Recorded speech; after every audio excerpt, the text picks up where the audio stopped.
Hello and welcome to episode 20. Yeah. 2020, episode 20. Yo. Yay. On January 25th. Fifth. Is that right? Yes. It is. It's the Lunar New Year. Yeah, it's Lunar New Year. So I should know this. Happy Lunar New Year. Tyler had to tell me that was I the did. Lunar New Year. I'm still waiting for people who follow the Gregorian New Year to give up on their resolutions because there are way too many people at the gym. That's true. Good way to start 2020. Yeah. By giving up. By giving up. So Chris wants people to give up, and that's it. All right. Episode 20, yeah, we're here. So recently, this past weekend, we had a youth retreat. Chris led that. It was a good time. And kind of out of that, we realized that this would be a good moment to kind of break down everything that happened. Not like specifically, but kind of just our takeaways. So we're going to break this into 3 episodes. Mm-hmm. And just kind of to break down how the weekend went, and kind of what we took away from it. But yeah, so like that's about it. Youth retreat breakdown. This episode's titled Retreat Recap Part 1. Got that alliteration in there. That was good. All right. Yeah, so Nicely Chris is done. going to go first. Thank you. I like that. And kind of just give his takeaway from the youth retreat. Yeah. So- I didn't realize at first that like we were all on the retreat together, Yes. but that's pretty neat. Wait, what? Well, I was thinking of retreats in general, and then I was like, oh, we all just went on the same retreat. We shared a bunk, bro. We did. Wow. And you were there too. I did your videos. Yeah, I made your graphics. you did. That was cool. Thanks. He led your worship. I did. Yeah, I did lead your worship. Wow. It's all a blur to me. I've never been in charge of a retreat before. I'm usually the guy just going to retreats. Yeah, I've been thinking a lot though, like, because we had this retreat and there's another retreat coming up next month. And then a student was asking about potentially a spring retreat, like around April. And then we have like summer camp, which is basically a retreat. And I've been thinking like, what is the deal with retreats? Oh my God, this is an episode of Seinfeld. But jeez. But like, so So I was thinking, so like, what's the deal with retreats? but like, so let me rephrase that. So yeah, thanks, Kramer. Yeah, let me rephrase that. Like, what is the appeal? I know it's too far gone now. Like, there's obviously this appeal of a retreat. People want them. They set aside time for them, pay for them, all this. Like, and like, so what is it that like drives people to want to get away? And I think there's numerous things. But the thing that has really been sticking to me that I think is the most appealing about retreats is like, no matter where you are in your relationship with God, it's like this chance to just literally retreat, like get away from everything and just like make the time to remove all this excess garbage from your life. And I think that's the appeal for a lot of people is like, you know, the camp we just went to is in the middle of nowhere with like very little cell service. And in the winter, it's just, there's not a lot going on there, which is nice in a way. Hello. What's that sound? That would be my mom. Oh, hi, Sam's mom. I'm going to hang up on her. Yeah, I think a lot of it, like whether people realize it or not, is the simplicity of it. Is the biggest appeal because you go there, you don't have to think about school. As a youth retreat, so everyone's in school, you know, and you don't have to think about what you're going to eat because that's provided for you. You don't have to think about where you're going to stay because it's provided for you. There's a schedule, whether you follow it or not, particularly sleeping. But, you know, it's like structured. There's a designated place. It removes basically any aspect of like, not thought, but like Uncertainty to a degree. right, yeah. Yeah, like uncertainty. That's a good point. It takes away a lot of that uncertainty of life. It takes away a lot of the ambiguity of what's going to happen. And there's even like things that we're specifically aiming to talk about and address and think about. And like, I think a lot of people don't even realize that's what they want. But once we have it, it's like, oh, this is so nice. Like this is, in a sense, like how we are like wired to live, you know? Cause I don't want to say like we live in such a complex world because that's such a cliche thing to say, but You kind of do, Mhm. you know? You're turning into me. Yeah. Saying you don't like something and then saying it. Right. Oh God. We need to spend less time together. Yeah. um, but yeah, like for me, I go on a retreat and I don't like the idea of coming back from the retreat. And I think a lot of that is because like I like to think about all the things I guess really it's like how can I make my own life more like a retreat? Mhm. Because clearly this is like where I'm growing with God. This is where I'm taking the time to set aside time to like pray and read and talk with people and be in community and worship.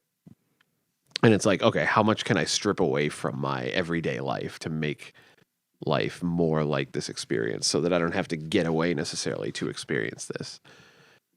And it starts off kind of impractical because like they do provide food, so I don't know. And like I also paid for it. So like Right. I'm basically paying people to provide services for me. There's like lodging and food and all this. So there's that aspect. So I have to focus on that when we get back, like, oh, I have to work a job and I'm also in a lot of debt. So I have to think about that and Right. that whatnot. But how simple can I make things before it becomes impractical and unreasonable, I guess. I think it's a delicate balance of it is catered for you Mm-hmm. and how like sometimes for me that like robs some value. Mm-hmm. So it's like, oh, I don't really have ownership in this. Right. And that's kind of a side note, but there's also, as you were saying, some beauty in that, right? Because there's no like, oh crap, I got to figure out where I'm going to eat, right? Or like, oh, I got to cook, right? Mm-hmm. And for like teenagers, that might not be as big of a thing, but like, Right. I hate figuring out what I have to eat. Right? Yeah. It's a process like every day. Yeah, it's like, oh, I just got to get in a car to go get some food, or I'm like, I got to make this. Like, oh, it's terrible. But like, so that's like one aspect of it being catered for you, where you're like, oh, this is great. There's that stress removed from me. But on the other side of that, like, that's life, right? Like, Mhm. if you lived in a retreat setting, Right. then I don't like you're missing a piece. So it's a balance, right? Yeah. Because at the same time, like you said, like if I lived at Hume, New England, then I'm not changing the world for the better at any point. It almost becomes a selfish thing. Like I'm just hanging out, being unemployed, which actually sounds a lot like Amherst. But sorry, Goof. I'm not that sorry. But yeah, like that's like I'm not sharing the gospel with people. I'm Right. not providing a service for anybody. I'm not really in community at a certain point. Like sure, maybe my relationship with God as well. I'm essentially a monk at that point. But Pretty much. yeah, it like removes the real life aspect of it. And you went a different route than I was thinking, because my thought was it was damaging to you. It was damaging to other people. Fascinating. So that was interesting. I was like, oh, you're not experiencing. You're experiencing. I guess it's easy for me to go, oh, you wouldn't experience any trouble up there, but you would get isolation and loneliness, and you would feel all the things, right? Because Right. it's a location. It's not like anything special. Yeah. But there's something valuable, and you learn lessons and you get stuff away, even if you have to do that 9 to 5 that you hate. Right, exactly. And so there's like, that's, I think, as much as I don't like going to work, because who does? Right. Right. I mean, it pays the bills, but it also, there is something I'm getting away from it. Right. Mhm. And so there's a balance there, like that doesn't mean you should never go to work. Right. But does that mean that you should hate your job always? Well, no, but No, because then that's a different problem. Right. So yeah, it's not solely damaging for just yourself, but also others in the process. Mhm. But then kind of back to your original point, we're like, oh, but it's so beautiful. Yeah. And it's weird because, like, up there, I had my phone because I was in charge and need to contact parents and whatnot. So I need to have that. But, like, most of the time I go on a retreat, I don't use my phone. I don't use my computer. And it's like, those are all things I grew up with and I love using and doing. But at the same time, it's nice to just be disconnected. Yeah. I don't know. So it's weird because, like, I don't want to turn my life into basic, like an Amish setting where I don't use anything. Sometimes. But sometimes I do. Like that's the thing. And so I think it does come down to balance because like maybe I could set aside more time where I'm not watching YouTube videos or I don't know, browsing Instagram or something like that. And Right. I could set that time for prayer or reading or whatever, which I guess is probably the point a lot of these retreats are trying to make anyway. Yeah, I think so. So, When we were talking about this before we started recording, we had this idea of like back to basics, right? I think like that's how I comprehended what you were going to say. yeah. And I think this is kind of playing into that, where we strive for these moments where life is simpler, right? And whether it's truly simpler or not is another story, but we strive for these moments where like things are easier to grasp and hold on to and understand and are catered to us. So on the flip side of that, right? So there is this idea of back to basics and a simpler lifestyle and how that's catered to you while you're at this retreat. But on the other side, in your daily life, not a retreat, there is this thing called a Sabbath. Right. Yeah. And I think a lot of us think of that, and maybe this isn't the true meaning of a Sabbath, but I think it applies here, where it's like, oh, I'm going to sit here and I'm not going to work. I'm going to do nothing, right? Which is not really what a Sabbath is about, but it's taking a break to observe God in that space, right? So I was listening to this podcast and there was this guy who his big thing, right? He's bald and he hates shaving his head, like as a razor, because it's annoying and he cuts his head and it's dumb. So on the Sabbath, his big thing is he doesn't shave his head. And I was like, interesting. Because like that's work to him. Fascinating. And he goes like, well, sometimes I look, a little scruffy and a little ridiculous, but like I see every time I look at myself in the mirror and I see that, I go, you know what, like there's a reason for that. I'm taking that time to observe God in this space, right? But that's the thing that I feel like a lot of what's the word? Because when you use the word Sabbath, I high-key got triggered because the amount of times I've gone to retreats, the amount of time I've gone to workshops or Sunday schools where they talk about, oh, you have to reserve time for the Sabbath, right? More and more, like, they always speak of it as this, like, very lofty or just, like, Oh, yeah. like, it's like, oh, like, your time with God, removing yourself from work. But I feel like a large portion, or, like, a lot of people that we know, or even ourselves, when we claim that we take a Sabbath, what exactly are we doing? What, like, no one, I don't know. I'm just like kind of mad right now. I'm just like, like, does anyone truly know what it looks like? And if so, do they even do it correctly? And yet we keep trying to teach this concept. I don't know. I don't have a train of thought. I'm just slightly, it just irritates me when I hear that word. And then, yeah. I mean, I agree, because like my whole life I've been told like, Tyler, yes, you need to observe the Sabbath. And I was like, okay, great. Like I'm going to sit here and be miserable because things are not going to be happening, things that I enjoy, right? And that's not saying like you should never take a day off, right? Because that's not true. But there's this idea, and you said this, where there's a correct Sabbath. Yeah. And like, okay, what an oxymoron. Maybe this is blasphemy, right? Which I think every good sentence I start. That's like every episode. Yeah, This might be blasphemy. But like, it's a safeguard, That's going on your tombstone with the Windows 95 logo. Yes, Windows 95. This might be blasphemy.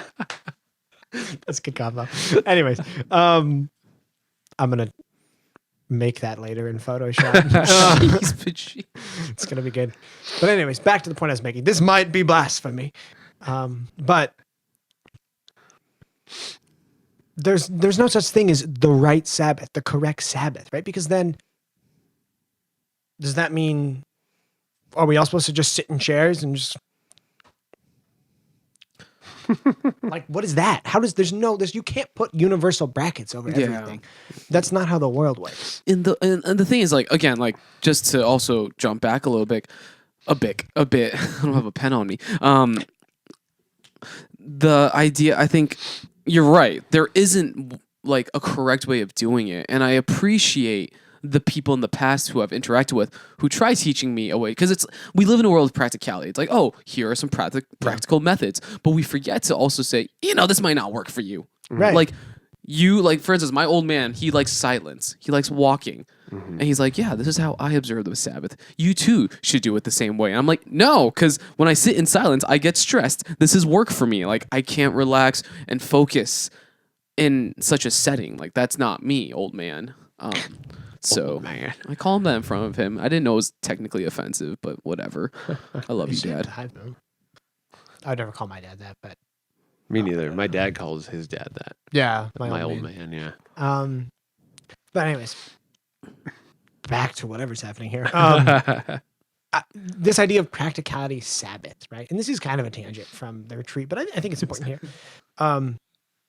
Is like, okay, that guy shaving his head, right? Yes.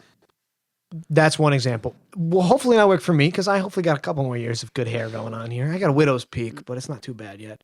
I don't know if my hair gets messed up one more time. I might just take it all off. Return to the old. No, I'll go full bald. I don't care anymore. Nothing matters. But that clearly wouldn't work for me, right? Yeah. As much as I hate shaving, like I'm not gonna see God not doing that, right? Right. And so, like, I haven't shaved in days. Like, right, like that's normal. Yeah. But like his thing was he chose something that he thought was work. That he then said, you know what, I'm gonna set this aside, not do this, and take that time and observe, right? Observe the Sabbath, right? I think that's what retreats are in a way, right? Yeah. Is that they are as close as you can get to like a universal Sabbath, right? How like you're just away for the weekend, and yet people still do not choose to observe them. Right. And even then, everyone on the retreat is doing it in a different way because it's like the schedule structure. Even then, people process differently, do things differently, and then we have like 4 hours of free time. It's like, what do you do during that free time? Like, are you going on like a prayer walk, or are you blasting your fire beats through the speakers in the common room, Or playing some carpet ball. or carpet ball? Yeah, It is a fun game. I love carpet. I don't know what carpet ball is. Oh, Shame. Sorry. I was doing good. What is it? There was a student who claimed they were the master at carpet ball, and I destroyed them. Yes, I am admitting to brutally destroying 12-year-olds in carpet ball. That's your retreat. That's where you Right? flex on. You're like, oh, I'm older than you. That's why I play basketball with middle schoolers at school. They're like, you're so good. I'm like, no. I'm just older and like I have 60 pounds on you. I lose to middle schoolers in basketball. I would list to middle school. That's their Sabbath.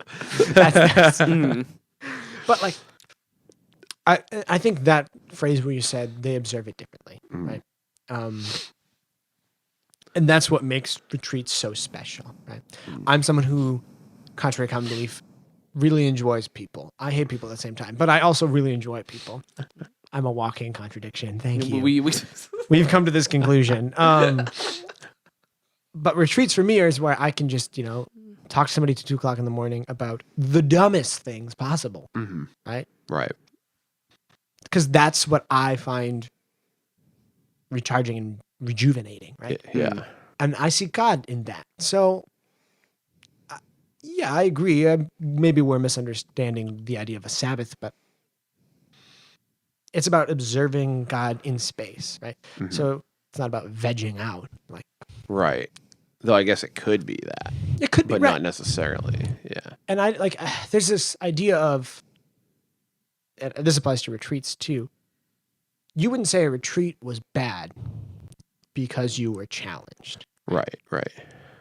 If you were like walked away and you're kind of like, I don't know how I feel about that, or like that was a hard retreat, but like there was a good that came out of it, right? Yeah. And that applies to Sabbath too. Maybe your Sabbath is not playing 2K for a day, right? Hey. That was the best example I could come up with, right? And you'd be like, but I really want to play 2K. And that's not work, right? Right. But you are choosing to take that out of your life. Which is almost like Lent for a day. Kind of, yeah. It basically is, right? Yeah. Basically it is. But like, maybe something else that brings joy will replace that, right? Yeah, it's even kind of the idea of just like fasting, but not necessarily food. Right. Ooh, fasting from your normal. Ooh. That's a good way to describe it. It is. I like that, Chris, because one of the discussions I had with the kids, I think one of the students mentioned it was like, a retreat is always nice because you take a break from the normal routines of life, which then makes it harder to go back to normal life because you're returning to your normal routine. And I think similarly with the Sabbath, not necessarily, it's like a break from your normal routine in life, but making it a part of your routine of your normal. I see the image in my head, but I can't express what I'm trying to say. Yeah, I think I know what you're saying. Yeah, like you should.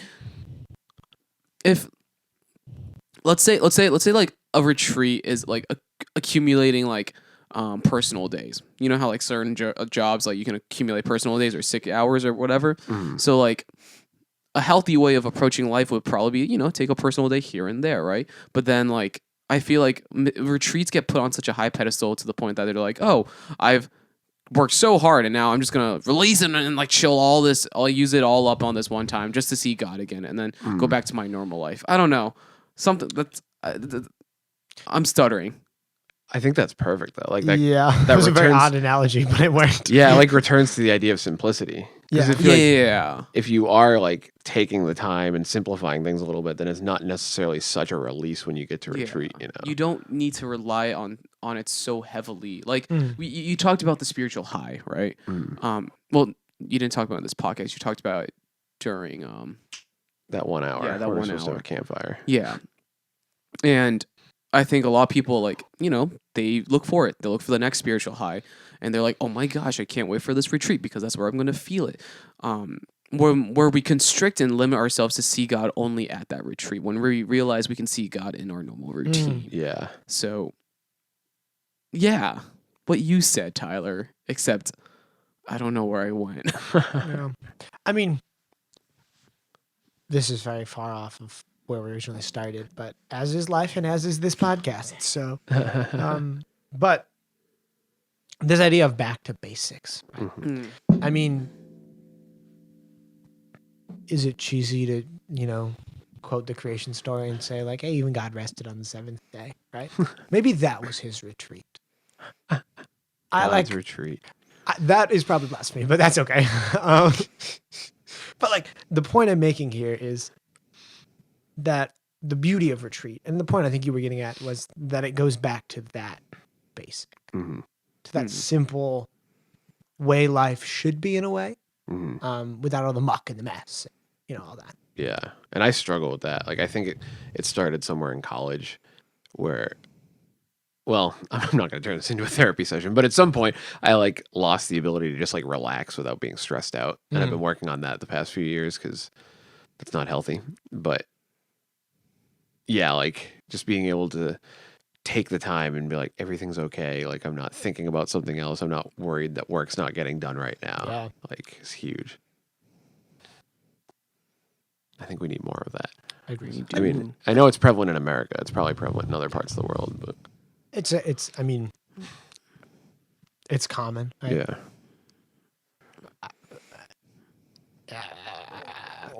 Well said. Yeah. All right, and that is a good note to end on. Yeah. Was that a B flat? That was terrible. Anyways, thanks for listening, guys. Episode 20, 3 Losers in a Church podcast thing. That was Chris's breakdown. I don't think he titled it, but I'm going to title it right now. Back to Basics. I like. You're better at titles than me. Dude, I'm killing it with alliteration right now. Retreat recap, back to basics. All right. Yeah, episode 20. Thanks for listening, guys. Make sure to check us out on wherever podcasts can be found, except for Spotify, because Spotify doesn't like me. If you're on YouTube, hit the bell for notifications. Ding! And make sure to like and subscribe. We out. We out.